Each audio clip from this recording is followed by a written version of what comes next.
Seja bem-vindo ao Seminário de Teologia e Vida Cristã Palavra da Vida. Você está em mais um curso de teologia cuja proposta é fazer alargar o seu conhecimento na área teológica, um curso descomplicado, contextualizado, provocativo, reflexivo e que faça sentido para a nossa vida cotidiana, porque entendemos que não só a construção conceitual da teologia, respeitando as correntes da teologia construída nesses quase 2000 anos, mas isso só não é suficiente. Nós pretendemos que a partir do entendimento bíblico, dos conceitos esclarecidos, nós possamos reproduzir isso em uma espiritualidade no nosso cotidiano. Certo, pelo menos o que a gente espera.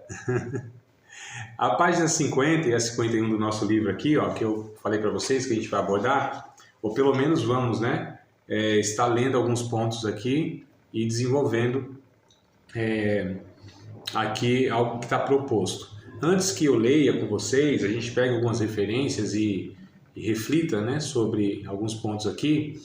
Eu quero dizer para vocês, amados, que o pecado é uma palavra até antipática, é uma palavra não bem aceita, não cai bem nos ouvidos, dessa geração ou dessa condição nossa de pecadores e rebeldes contra Deus que não gosta de ser confrontado.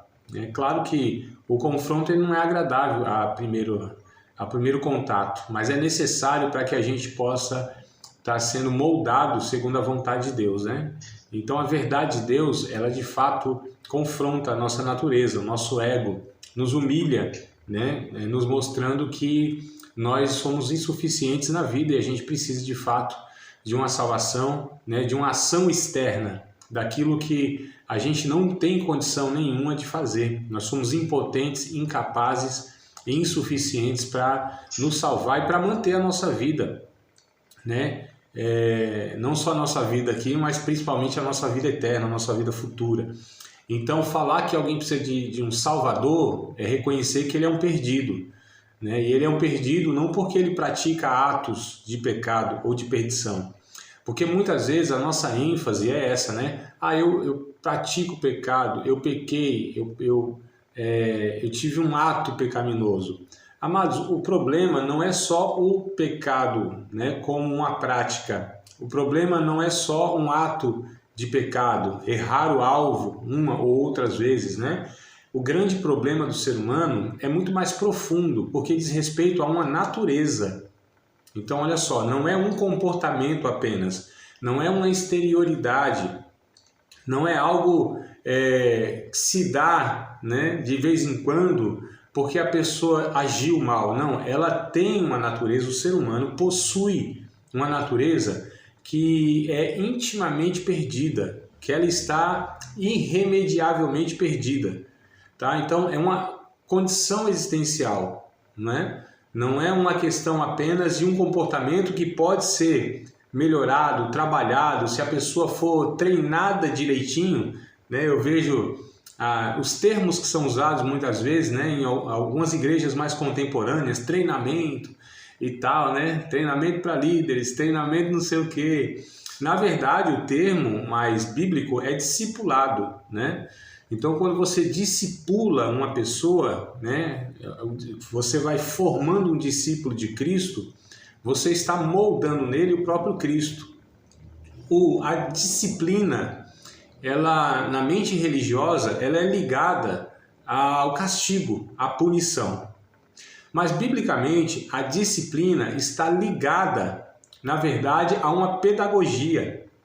Eu acho que a maioria de nós aqui, a mais novinha é a Adrianinha, entre nós aqui, mas eu não sei se participou. Mas na escola, hoje fala matéria de matemática, matéria de português. Mas no tempo que eu estudava, era falado assim, disciplina de matemática, disciplina de português. Então a palavra disciplina, ela está ligada à pedagogia, à educação, Portanto, à correção. Então você tem a instrução, você tem a correção e, por último, a punição. Você instrui, você ensina, Não havendo compreensão do ensino, corrige-se. Havendo resistência na correção, aí pune-se. Então, a punição é uma ação última no processo pedagógico de ensino. Então, o discipulado é quando Jesus é formado no discípulo, no cristão. Por que isso é necessário? Nós não estamos falando aqui de regras, nós não estamos falando aqui de apenas doutrinas, né? Nós estamos falando de uma pessoa a ser assumida por outra. Então, ou seja, essa pessoa que sou eu fui gerado de novo, então em mim há uma nova natureza, e essa nova natureza, ela é a semelhança de Jesus. Então, na verdade, é Jesus que está sendo formado em nós. Isso está escrito lá em Efésios, capítulo de número 4, né? Não estava nem intencionando ler esse texto, mas vamos lá, já que a gente está aqui entrando nesse ponto, eu queria pegar esse texto só para a gente exemplificar o que eu estou falando aqui com o texto bíblico, né? No capítulo 4 de Efésios, né? Aos Efésios, lá pelos versos de número 13 em diante, tá? 13 até o 16 aqui, a gente consegue estar tendo esse texto para dar uma ênfase, uma base no que a gente está falando, né? Então, Efésios capítulo 4, verso 13 em diante, melhor, 12, tá? O 12 fica mais completo. Querendo o aperfeiçoamento dos santos. Vou devagarzinho na leitura que é para a gente extrair aqui. Aperfeiçoamento, entenda como amadurecimento. Principalmente nas cartas de Paulo, em Hebreus também tem isso, mas principalmente nas cartas de Paulo, a palavra, né, é perfeição, o aperfeiçoamento, aperfeiçoar, aperfeiçoado, via de regra, né, na grande maioria, refere-se ao amadurecimento, tá? Então, olha, entenda aqui, querendo o amadurecimento dos santos. Então, já pensou amadurecer quem já é santo?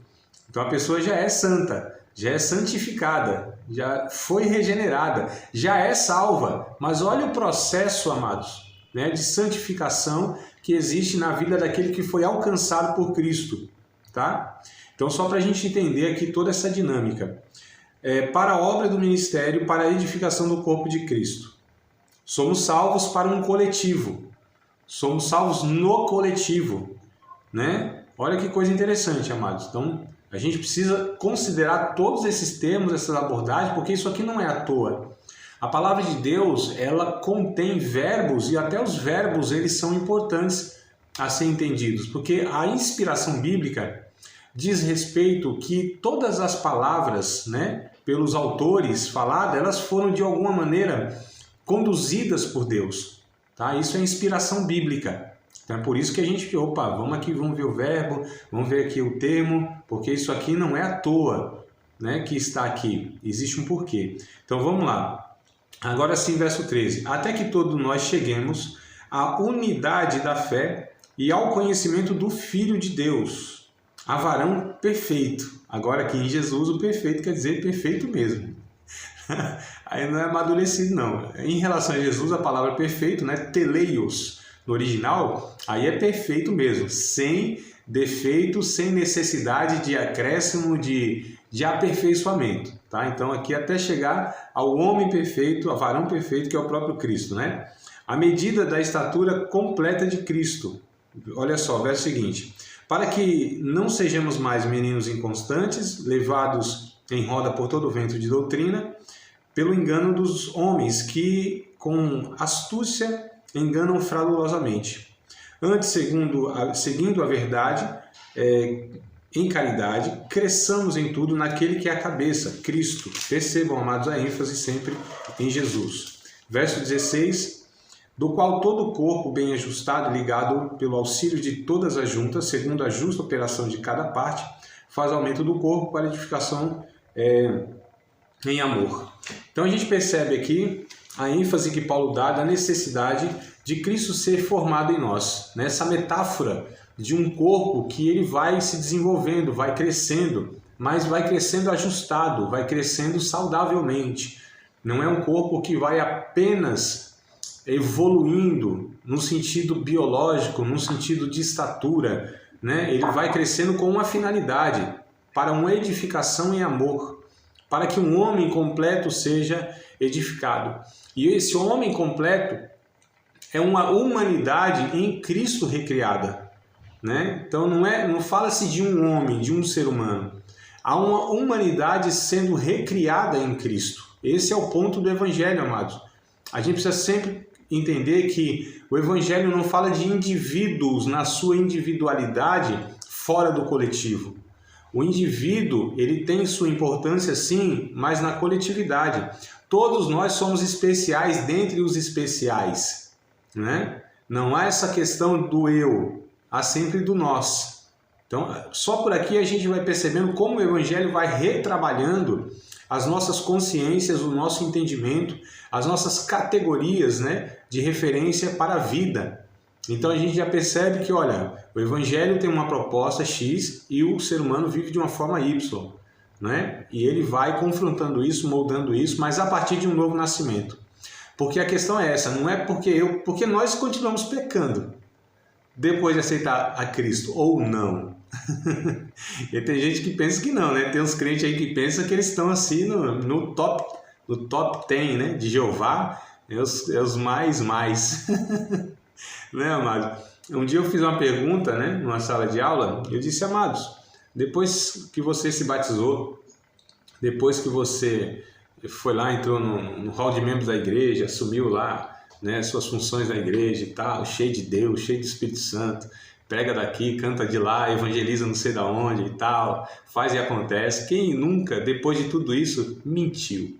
Quem nunca mentiu assim depois de aceitar Jesus? O pessoal todo assim desconfiado, né?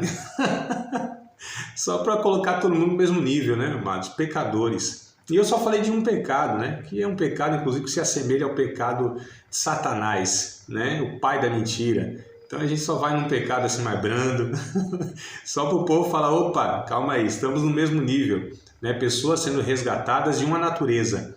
Então não é porque eu acerto mais que eu sou melhor do que o outro que erra mais, né? Nós não estamos nessa disputa de moralidade, nós não estamos nessa disputa de uma espiritualidade aparente. Nós todos temos uma mesma natureza e aí nós precisamos entender que a salvação diz respeito a uma natureza e não a atos. Porque eu posso não ter alguns atos e a gente faz essas classificações, né? Para nós há pecados e pecados, né? Quando a gente chega lá na classe e tal, e fala, não, tem pecado e pecadinho? Não, professor, tudo é pecado. Fala, então, mas na vida real parece que não é assim. Porque há pecados que a gente tolera no nosso meio, faz até vistas grossas e não dá disciplina na igreja, né? Então, assim, fofoca, por exemplo, parece que nunca levou ninguém para o banco, né? Uma exclusão, né? Às vezes uma invejinha e tal, né? Enfim, um maltrato, alguma coisa assim, que são pecados. Pecado é pecado, amados, ofende a santidade de Deus. Mas para nós há pecados sociáveis, mais toleráveis, né? A gente tolera mais no nosso meio, parece que a gente nem dá importância a alguns. Acepção de pessoas, por exemplo, é uma coisa que eu enfatizo bastante, porque para mim evangelho é relacionamento, e o nosso problema é de relacionamento, e é nos relacionamentos que os nossos pecados eles afloram mais ainda, né? Por conta de uma natureza que é hostil mesmo, e, enfim. Mas aí a questão é essa. Então a gente precisa entender que não é o ato apenas, né? Eu não estou dizendo que a gente não deve ter comportamentos mudados. Aliás, nem é mudados, amados. O comportamento, ele precisa, na verdade, ser transformado. Porque eu posso ter uma mudança e não uma transformação. As pessoas podem mudar de lugar, mudar de hábito, mas pode não ser transformado no entendimento. Foi na nossa igreja aqui, terça-feira agora, a gente está no estudo com homens lá, né? E eu sou mais um aluno apenas lá, entre os homens que estão lá, e o pastor me perguntou algo nesse sentido, né? Sobre mudança, o que caracterizava a mudança do homem, né? No casamento, no lar e tal. E eu falei, pastor, eu acredito que não é nem a questão da mudança pela mudança. Eu acredito que o homem pode até mudar, às vezes, um comportamento com a esposa. Mas se o seu entendimento não for transformado, essa mudança ela vai ter prazo de validade. As circunstâncias vão fazer com que essa mudança desmude. Não é, mano?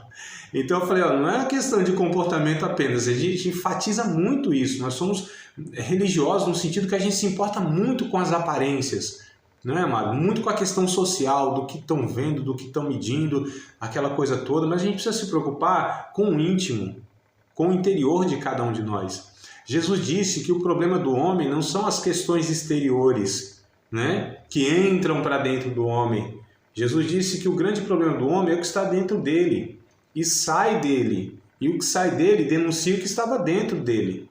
Então, Jesus também falou para uns religiosos lá, que eles se preocupavam muito com essas questões eu falo de performance religiosa, né? Mostrar o que muitas vezes as pessoas querem ver em nós, uma projeção de um super espiritual, de uma pessoa que está sempre ali, né, equilibrada, sempre tem resposta para tudo, sempre dá conta de tudo. Essa é a ânsia dos religiosos, né, em relação aos líderes e uns aos outros. Mas isso gera uma certa hipocrisia se a gente não tomar cuidado.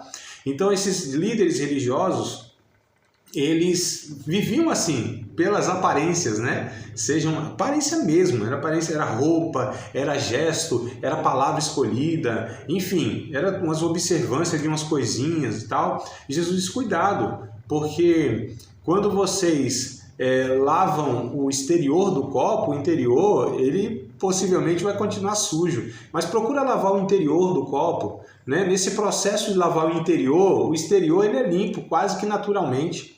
Ele disse, cuidado por não se tornarem sepulcros pintados, né? Sepulcros caiados, bonitinho por fora, mas dentro não há vida. Existe coisa morta, mal cheirosa. Então Jesus vem alertando sobre esse perigo das aparências, né? De tentar fazer com que as aparências elas mostrem aquilo que a pessoa não é. Jesus ele foi na raiz do pecado, porque a lei ela foi gerando, não é que a lei de Deus em si, mas os homens fizeram com que as suas aparências mascarassem quem eles eram. E aí Jesus ele foi lá no cerne, lá onde nasce, né, os pecados, porque a lei ela tinha um limite. A lei ela só podia alcançar e denunciar aqueles que não conseguiam burlar a lei, né? Os que conseguiam esconder o pecado, ficar ali na moita, como diz, né? Adão sai da moita, ficar ali na moita, então o pecado não tinha a sua aplicação, a sua punição. Era só se fosse pego com a boca na botija, aí a lei vinha e punia, né? Aí Jesus disse, ó, vocês não ouviram lá que olho por olho e dente por dente? Eu porém vos digo, aquele que no seu coração tiver cólera contra o seu irmão, ele já é réu do fogo do inferno. E aquele que adulterar com a mulher, esse também é réu do fogo do inferno. Eu porém vos digo que com os olhos, né, ou com o coração desejar a mulher que não é sua, esse já é um adúltero. Então Jesus estava falando, é onde nascem as coisas, não é onde as coisas elas aparentam, onde elas mostram, é onde nasce. Então olha como Jesus, olha como o Evangelho ele vai na raiz, porque não são as aparências, não são os atos em si, amados, é a raiz, é o íntimo, são os pensamentos, é onde é gerado tudo isso. Inclusive, antes de entrar aqui, né, que eu até falei que ia, mas eu estou aqui desenvolvendo um pensamento que eu gostaria de pegar Tiago capítulo 1, só para a gente entender como que é o processo do pecado. Existe um processo do pecado. O pecado ele não aparece do nada. O pecado ele não nasce grande, né? Como quase nada nasce grande, né? As coisas têm um princípio bem imperceptível algumas vezes, né? A semente, por exemplo, né? No subsolo, né? Sementes bem pequenas que nós temos, dependendo da planta. Mas isso que se torna depois, né? No desenvolvimento, o que isso causa, o que isso gera, o resultado disso. Aliás, amados, antes que a gente leia Tiago, tá? Tente me ouvir. Vou até molhar as palavras agora, para elas não ficarem tão ásperas, né? Molhar aqui as palavras. A gente sabe que o resultado do pecado, ele é morte. Não é isso que diz o texto do Romanos 6:23? O salário do pecado é a morte. Isso é o que diz o texto lá, né? Romanos 6:23. O salário do pecado é a morte. Ou seja, o resultado, a recompensa, né? Da prática do pecado, do próprio pecado em si, é a morte, é o que leva. Então, só para a gente entender, o pecado leva à morte. Só que, para ele levar à morte, existe um processo. E aí o Tiago, no capítulo de número 1, a partir do verso 13, vai falar sobre esse processo de uma forma muito, mas muito interessante, tá? Quero ler com vocês, vamos, né, juntos aí nesse texto, e aí a gente vai percebendo aqui o que a Bíblia diz sobre esse processo. Então, Tiago, não sei a versão que vocês estão aí, mas a minha diz assim, ó, ninguém sendo tentado, diga, de Deus sou tentado, porque Deus não pode ser tentado pelo mal e a ninguém tenta. O que Tiago está dizendo é que nenhum processo que leva a pessoa no final a pecar, isso foi conduzido por Deus. Nenhuma condição, nenhuma situação que a pessoa no final peca, isso foi iniciado por Deus. Tá certo, amados? Então a gente precisa prestar muita atenção nisso aqui, né? Porque muitas vezes a gente está colocando Deus num processo de pecado. Não, foi Deus e tal. Aí a gente vê que o final daquilo lá, desgraça total, pecado e tal. Pô, mas como Deus estava no início disso? É que a gente, para arrumar um álibi, para a gente arrumar uma testemunha ao nosso favor, a gente pega a melhor que tem, que é Deus, né? Deus me mandou, senti de Deus. A gente põe Deus no negócio, tem que pôr Deus para legitimar o que a gente vai falar, o que a gente está sentindo, o que a gente vai fazer. Não é, amados? A gente tem essa falsa espiritualidade no nosso meio. Isso para mim é evidente, quase todo dia eu ouço os irmãos falando, não, mas Deus, eu já fico desconfiado. Eu falei, rapaz, será mesmo que foi Deus? E por que a pessoa precisou chamar Deus na conversa?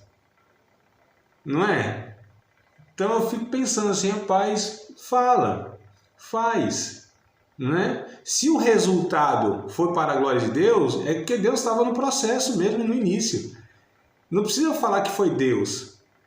Eu mostro que foi Deus pelo final daquilo que aconteceu ou pelo processo que glorificou a Deus. Então as pessoas muitas vezes colocam Deus no começo porque na verdade ele nem vai estar no fim e nem no meio. Não é? Mas enfim, só uma observação aqui e tal. Só um desabafo. Tô brincando, desabafo não é. Faz parte aqui da reflexão. Mas vamos lá, verso de número 14, né? Mas cada um é tentado quando é atraído e seduzido. A minha versão aqui está engodado, né? Mas o termo melhor é esse, tá? Seduzido, ó. Então vamos lá de novo. Mas cada um é tentado quando é atraído e seduzido pelo seu próprio desejo ilícito. Na minha versão também está concupiscência, tá? Eu já estou traduzindo essas palavras aqui. Traduzindo não, né? Estou substituindo elas para ficar mais claro, tá? Minha versão nem está assim, mas se a de vocês estiver já está tranquilo, né? Então, cada um é atraído e é seduzido pelo seu próprio desejo ilícito. Porque tem desejos que são lícitos, são permitidos, e tem desejos que não são. Verso de número 15. Depois, havendo o desejo ilícito, olha só, concebido, dá à luz o pecado. E o pecado, sendo consumado, gera a morte. Veja que coisa interessante aqui. Não erreis, meus amados irmãos. Veja só, principalmente o verso 15, né? O processo é quase que o processo de uma gestação de um bebê. Existe um sêmen, existe uma geração, uma concepção e existe um parto, dar à luz. Perceba como o Tiago pega, né, quase que esse processo de gestação para exemplificar como o pecado ele se dá. Existe um desejo, um desejo no coração. Existe um pensamento. Então isso aqui é como se fosse uma semente. Então foi plantada uma semente, germinou uma semente. Para a semente germinar, ela teve que ser regada, ela teve que ser cultivada, amados. Então é por isso que a gente precisa entender que o pecado ele precisa ser tratado lá na raiz. Quais são as raízes do pecado em nós, no sentido mais objetivo, melhor, no sentido mais subjetivo? Quando existe um pensamento e quando existe um desejo. Geralmente as duas coisas juntas, né? Desejo e pensamento, né? Existe um desejo e a gente pode alimentar com um pensamento. Pode ter um pensamento, mas não necessariamente um desejo. Mas geralmente os dois, eles vêm para fortalecer essa semente do pecado. E aqui pode ser interrompido o pecado. Olha, já é pecado. Lembra que eu falei para vocês? Nós pecamos por pensamento, por palavras, por atos e por sentimentos abrigados no nosso coração. Então, existem 4 vias, tá certo? 4 pontos de pecado: pensamento, sentimento, palavras e ações, né? Então a gente precisa entender, está no pensamento e está no sentimento, está no desejo, isso pode ser interrompido ali. Já é pecado, porque Deus sonda todas as coisas. Todas as coisas estão nuas e patentes diante de Deus, que sonda, né, os corações e as suas intenções.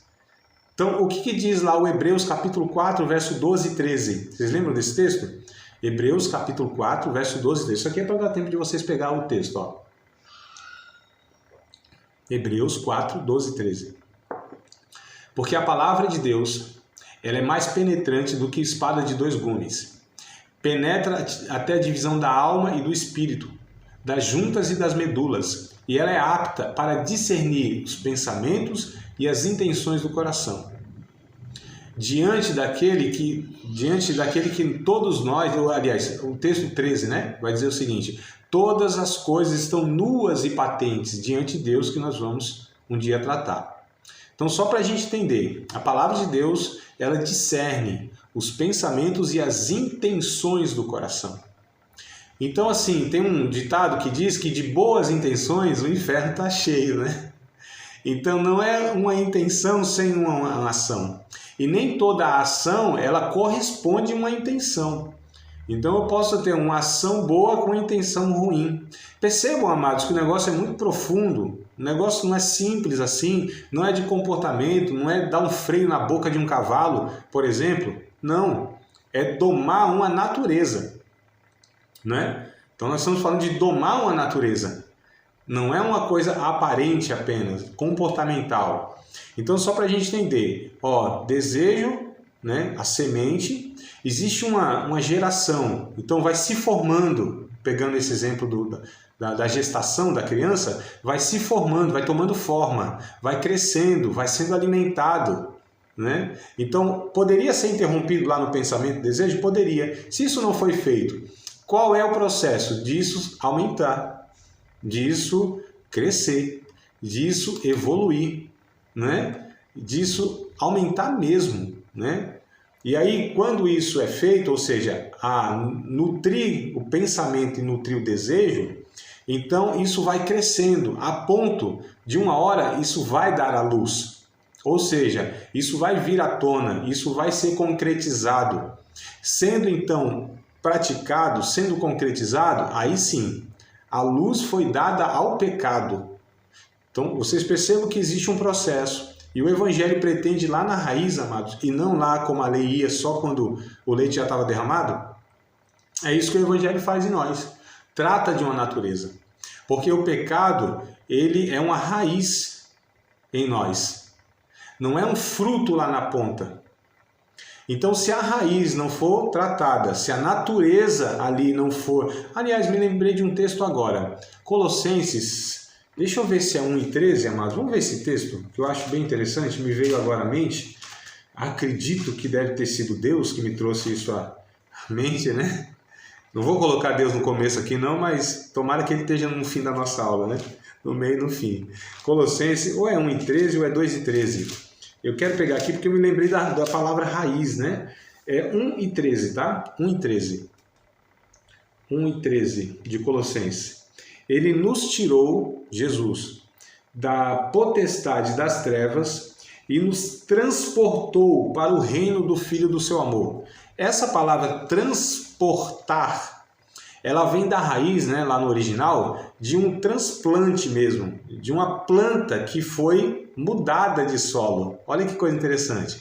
Uma planta que foi mudada de solo, ou seja, arrancada com a raiz e tudo e colocada em outro solo, né? Ele nos transportou do império, né, o que diz aqui, da potestade, né? Potestade das trevas, e nos transportou para o Filho do reino do seu amor. Ou seja, foi tirado tudo, a raiz. Toda uma natureza, ela foi transportada e foi plantada agora num solo que é do Filho do seu amor, ou seja, em Cristo. Então perceba que aqui o processo ele é completo, ele não foi tirado apenas um galho, o caule, e a raiz lá embaixo ficou. Porque senão essa raiz ela ia produzir de novo, naquele solo ia produzir de novo o mesmo fruto, a mesma natureza. Mas isso foi arrancado com a raiz e tudo e colocado em outra realidade que é o reino do Filho do seu amor. E aqui foi mudado toda a natureza. É por isso, amados, que a obra da carne ela não pode ser nada que glorifique a Deus. Vamos ler o texto de Gálatas capítulo 5, versos de número 16, 17, 18, 19, 20, 21 e 22. Vamos lá. Então, Gálatas, capítulo de número 5, não sei se eu vou ler tudo isso não, mas é bem por aí, tá? Vamos 16, 17, talvez a gente dê um pulinho, né, para o 21, 22. Mas, vamos lá, Gálatas 5, fala dessa realidade das duas naturezas, tá? Esse é o ponto aqui do texto.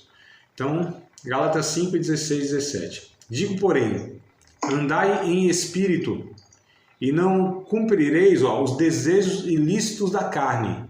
A página de número 50 e 51, ela vai trazer essas expressões aqui. É por isso que eu sugeri para a gente ler, tá? Depois, parece que eu nem vou ler aqui, né? Pelo andar da carruagem. Acho que eu nem propus para a gente ler, mas parece que a gente não vai ler. Mas é isso aqui que eu estou abordando, tá? Não estou lendo, mas estou abordando o que está nessas duas páginas. Depois vocês lendo aí, vocês vão falar, é verdade, o André não leu aqui, mas ele extraiu aqui algumas verdades. Então, carne, essa referência diz respeito, o termo carne, né, usada por Paulo principalmente, diz respeito à velha natureza, tá? Não é o corpo em si, amados. O problema não é o corpo. Nosso corpo ele não é pecaminoso por si só. Ele é regido por uma alma. Quem peca é a alma, por meio do corpo. Aí sim, o corpo é um instrumento do pecado. Pode ser um instrumento do pecado, como pode ser um instrumento de bênção, para a glória de Deus. O mesmo Paulo, antes que a gente leia aqui, tá? Antes que a gente continue lendo, o mesmo Paulo, só que em Romanos, capítulo 6, verso 19, anotem aí, depois vocês leem em outra ocasião, tá? No capítulo 6 de Romanos, verso 19, Paulo ele vai falar sobre isso, né? Assim como nós apresentávamos, antes de Cristo, nossos membros para a imundícia, para coisa ruim, para o pecado, né? Ou seja, o nosso corpo era instrumento da alma para pecar, o que Paulo diz lá em 6,19 de Romanos, né? Assim como vós apresentastes os vossos membros para a imundícia e para o pecado, aquela coisa toda, assim agora esse corpo seja apresentado para a santificação. Então percebam que após a conversão, o mesmo corpo que era usado para o pecado, agora deve ser usado para a glória de Deus. Então não é o corpo em si, a carne que Paulo se refere não é a carne material, física, biológica, tá? Nosso corpo é templo do Espírito Santo, tem que cuidar dele direitinho, né, irmão? Então tem gente aí que... Existem os exageros, né? Tem gente que cultua o corpo, mas tem gente que quer relaxar demais, né? Um dia o irmão disse, rapaz, aí fica fazendo academia e nessa dieta toda, isso é vaidade. Eu falei, então, mas você acha que o bom é deixar essa barrigona sua velha crescendo aí e tupindo veia para você morrer logo, rapaz? Quem que tá melhor diante de Deus? Quem tá cuidando um pouquinho aqui da carcaça que ainda... Pode não ser uma igrejona, né? Mas aqui é uma igrejinha de Jeová, né? Um templinho. Eu falei, isso aí é uma catedral caindo aos pedaços, rapaz. Isso é de reforma. Brincadeiras à parte, né, Marcos? Foi me provocar, rapaz. E o que acontece? Eu perco o raciocínio para falar besteira, tá vendo? A questão do Romanos 6 e 19. Calma aí, perdi o raciocínio, mas não a inspiração aqui, tá? 6 e 19 de Romanos Paulo vai falar sobre essa questão. Então não é o corpo em si, não é? É a questão de quem está regendo esse corpo. Então uma alma que agora está sob o governo do Espírito de Deus, ou esse Espírito que foi regenerado, né, o Espírito de Deus nutrindo ele, então esse corpo agora vai ser para a glória de Deus. Né? Aí você tem vários exemplos, não quero nem entrar nesse ponto agora. Mas voltando aqui no Gálatas 5 e 17 agora, né? Paulo disse do 16 que a gente não deve cumprir os desejos ilícitos da velha natureza, que é carne, que ele põe aqui. Olha o que ele diz no 17. Porque a carne, ou seja, essa velha natureza, cobiça contra o espírito.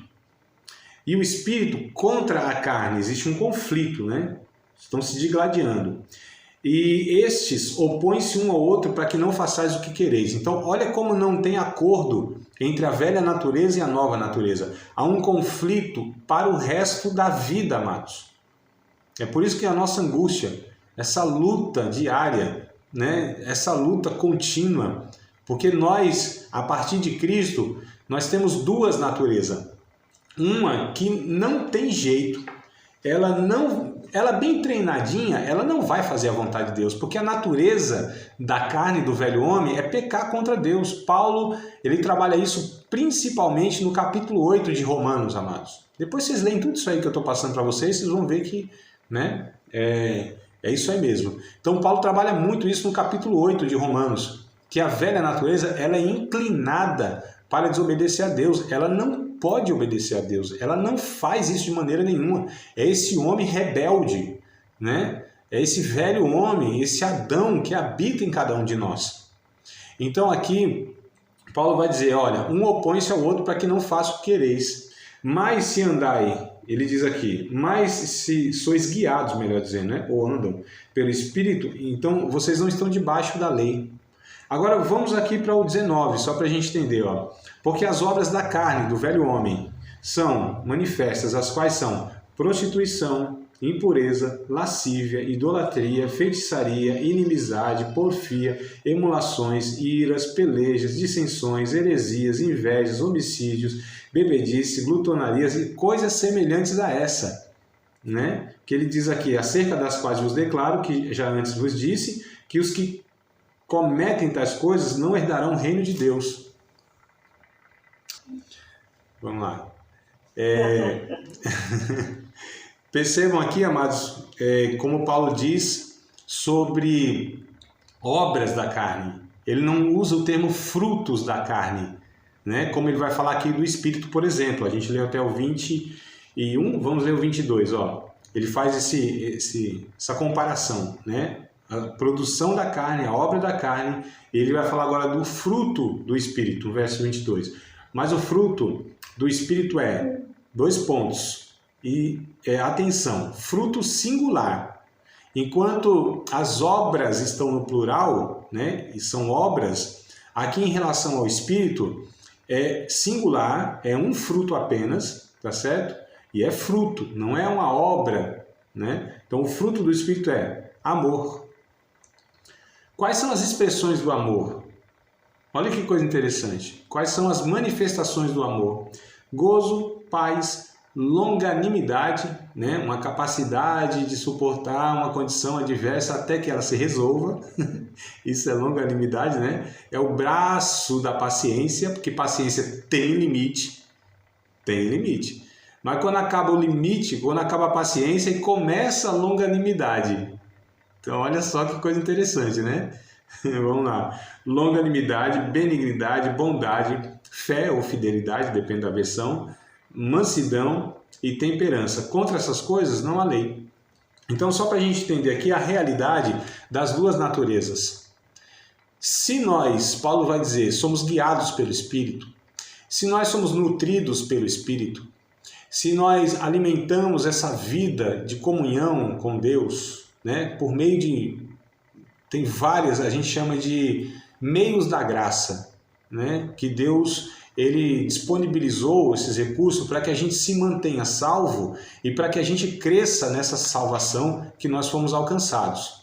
Tá? Então, só para a gente entender, nós nutrimos esse homem espiritual, nós nutrimos esse homem interior, que Paulo também usa esse termo, né? Fazendo isso, amados, nós teremos condições para estar diariamente sufocando, matando, crucificando, sepultando esse velho homem diariamente.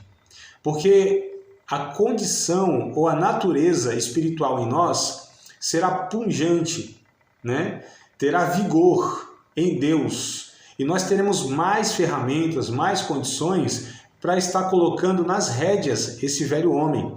Ou seja, esses resultados do pecado, ira, peleja, dissensão, inveja, homicídio, bebedeira, prostituição, maledicência e tudo isso aqui, e coisas outras ainda que Paulo nem listou aqui, né?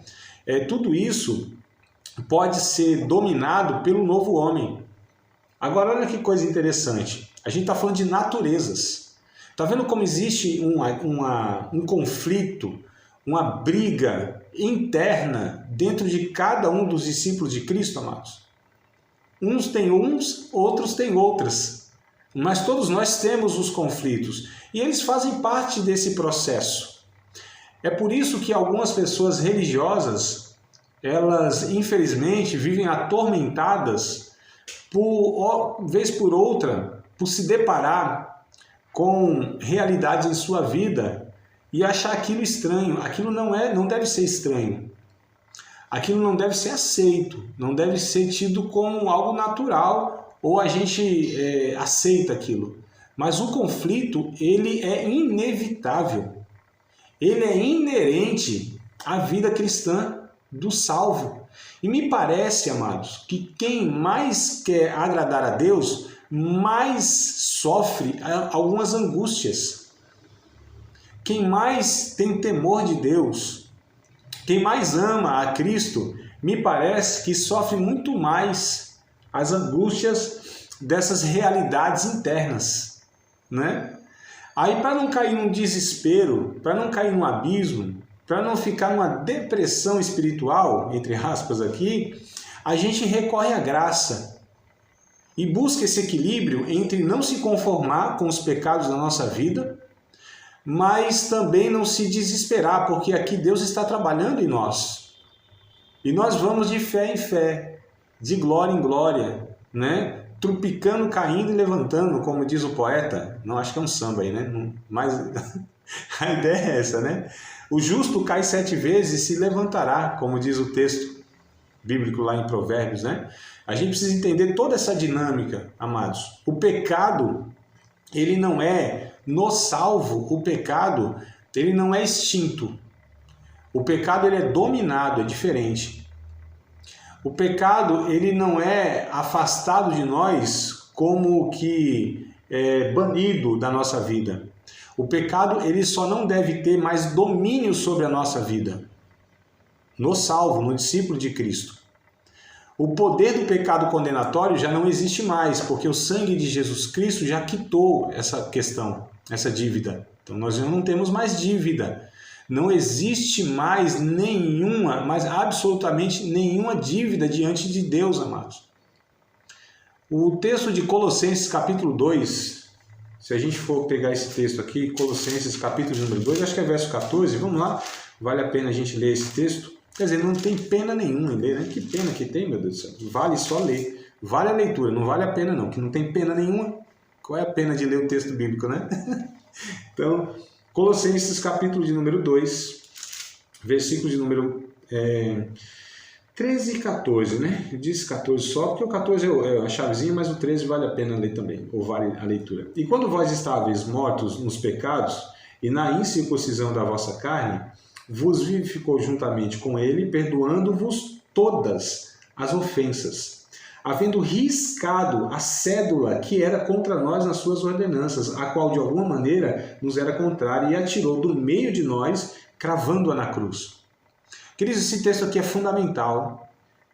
O 13 e o 14, ele é fundamental, até o 15 também, tá? Se ler o 15 seria um pouco mais completo. Ele é fundamental para tirar essa paranoia da cabeça de muitos crentes de que o diabo tem legalidade sobre sua vida, do que existe uma brecha que o diabo pode entrar, os crentes que ficam atormentados por maldição hereditária e um bocado de besteiras teológicas que estão sendo pregadas há algum tempo no nosso país, tá? 3 décadas mais ou menos, 3 décadas e meia, né? Essa ideia vem sendo pregada aqui no nosso país. Essa paranoia, né, de que tem alguma coisa. Não, amados, o sangue de Cristo já quitou, já resolveu, já não tem mais condenação nenhuma. Os que estão em Cristo é nova criatura. O que diz, lembra que eu falei do capítulo 8 de Romanos? Mas se a gente pega o capítulo 7, que é uma continuidade, né, não tem essa divisão, né? A gente não tem na escrita de Paulo lá essa divisão, capítulo, versículo, título, essas coisas, elas foram introduzidas 1.200 anos depois, 1.250 anos depois do escrito, do que Paulo escreveu lá, 1.200 e tantos anos depois, foi colocado os capítulos na Bíblia. 1.500 anos depois, ou seja, dos 300 anos depois de colocar os capítulos, colocar os versículos na Bíblia. Então não fazem parte dos originais e às vezes atrapalha esse raciocínio nosso. Então quando a gente lê lá Romanos capítulo 7, verso 24, que diz assim: miserável homem que sou, quem me livrará do corpo dessa morte? Verso 25, mas graças a Deus por nosso Senhor e Salvador Jesus Cristo. Aí o capítulo 8, verso 1, que é a continuidade. Portanto, agora, nenhuma condenação há para os que estão em Cristo Jesus, que não andam segundo a carne, mas segundo o Espírito. E ele vai continuando falando. Então, olha só a ideia aqui. Não existe nenhuma condenação para quem já está em Cristo. Aceitou Cristo, todas as dívidas diante de Deus estão quitadas, porque o sacrifício de Cristo faz isso. É o que diz o texto. Havia um documento contra nós. A cédula que era contra nós. Isso foi rasgada, cravada na cruz, amados. Ele perdoou todos os nossos pecados, passados, presentes e futuros. O sangue de Jesus, ele tem uma abrangência na vida daquele que é alcançado por ele, de perdoar os pecados passados, os presentes e aqueles que irão cometer ainda. O sangue de Jesus abrange toda essa existência do ser humano, amados. Enquanto em Cristo estivermos, o sangue de Jesus Cristo, seu Filho, nos purifica de todo o pecado. É o que vai dizer lá João no capítulo 1, verso de número 9. Inclusive entra no capítulo 2. Filhinhos, não pequem. De fato, a Bíblia fala, não pequem. Não vá pela lei do menor esforço. Não vá nessa ideia que, eu pego porque vou ser perdoado. Não, não peque. Mas se pecar, vocês têm um advogado para com Deus, Jesus Cristo justo. Ele é a propiciação pelos nossos pecados, não só pelos nossos, mas pelos do mundo todo. 1 João capítulo 2, verso 1 e 2, que eu narrei aqui, e o 9 também do capítulo 1 de 1 João. Então a gente percebe aqui, amados, o que a Bíblia vai nos trazendo para nos trazer a consciência de que fomos comprados, de que esse pecado ele foi cravado na cruz. E aí a gente não pode desconsiderar os efeitos do pecado em nossa vida, mas a condenação do pecado já não tem mais. Então nós temos resolvido o poder do pecado em nossa vida, já não tem mais esse poder, porque nós andamos com Deus, nós andamos em Cristo, tá certo? Vivemos no Espírito. Então o poder do pecado já não tem efeito sobre a vida do cristão, do discípulo de Cristo. A condenação do pecado já não é mais imputada sobre a vida do discípulo de Cristo. Nós somos salvos, temos a vida eterna e o sangue de Jesus nos purifica de todos os nossos pecados. O problema que nós enfrentamos é que a presença do pecado ainda é uma realidade na nossa existência pessoal e no nosso mundo caído. Então esse é o ponto. Então nós temos três questões. O poder condenatório do pecado resolvido. Jesus já morreu por nós e pagou essa dívida. O poder da vida já não tem mais, porque o Espírito de Cristo em nós nos dá condições para que a gente enfrente esses pecados, tá certo? Ainda que a gente ceda um ou outro, mas que a gente levante a cabeça, que a gente busque graça em Deus e que a gente continue a caminhada. Caiu? Levanta, e bola para frente. A presença do pecado que é o grande problema ainda nós, porque estamos aqui. E essa presença do pecado, que ela não é externa, ela é interna, por conta dessa velha natureza que insiste, em estar nos levando a pecar. Mas aí a gente precisa sempre fazer isso que Paulo diz em Gálatas, andar em espírito, ser guiado pelo Espírito. Isso não quer dizer que nunca vai pecar, isso quer dizer que a gente não vai ser dominado novamente pelo pecado. Vocês entendem, amados, o processo? Eu quero aqui deixar esses 3 minutinhos para vocês perguntarem ou falarem alguma coisa. Bora lá que eu falei um bocado de coisa aqui. Se vocês tiverem alguma coisa a pontuar, aproveitem. Bora ver se a gente consegue em 3 minutinhos aqui. Você fala 52 minutos, você quer que em 3 minutos a gente fale alguma coisa? Sou fominha, Vamos inverter então, eu falo 3 minutos e vocês 50 e pouco depois. Vamos combinar isso para a próxima aula. Vocês querem, amado, pontuar alguma coisa? Ficou alguma coisa assim meio... Falei aqui e não disse nada? Falei 1 tonelada, mas não compreendeu 3 gramas. Tá tudo certo? Eu quero. Então diga. Diga, Edilisa. Eu tenho uma dúvida em relação ao fruto do Espírito. Uhum. Porque fala que são 9, certo? 9 aspectos, de um mesmo fruto. Mas O gozo, a paz, a longanimidade, a benignidade, a bondade, a fé, a mansidão, a temperança, é uma extensão do principal, que é o amor, é isso? Eu não sei se a extensão é a melhor definição. Por que fala no singular? É isso que eu não entendo, entendeu? Tá Essa bom. dúvida que eu quero tirar, que me consome toda vez. Tá bom. Eu digo, por que fala o fruto? Por que não os frutos, né? Por pelo menos dois motivos. Pelo menos dois motivos. O primeiro é um doador, que é o Espírito Santo, né? O doador é o Espírito Santo, é um só. E a proposta do Espírito Santo é formar um caráter, que é o caráter de Cristo na vida do discípulo. Né? Então a gente percebe isso aí. Então é um caráter de Cristo com essas características. Então é um fruto. Né? Veja só se ajuda essa ilustração. A mexerica, nossa mexeriquinha, ela tem gomos, não é? Então vamos colocar 9 gomos. Um gomo é amor, outro gomo é paz, outro gomo é gozo e assim por diante. Um gomo, aliás, 9 gomos que diz respeito ao mesmo fruto, a um caráter, porque o doador, a natureza é uma só. E a proposta é formar uma natureza, que é a natureza de Cristo. É por isso que não são os frutos. É um fruto, é uma construção, é algo integral, né? Inteiro, no sentido de inteiro. Tá? É único, é uma construção de um homem, de uma natureza. Né? Não são coisas fragmentadas. É um conjunto, né? Enquanto a obra lá é o conjunto, né? Lá é o conjunto, aqui é um conjunto.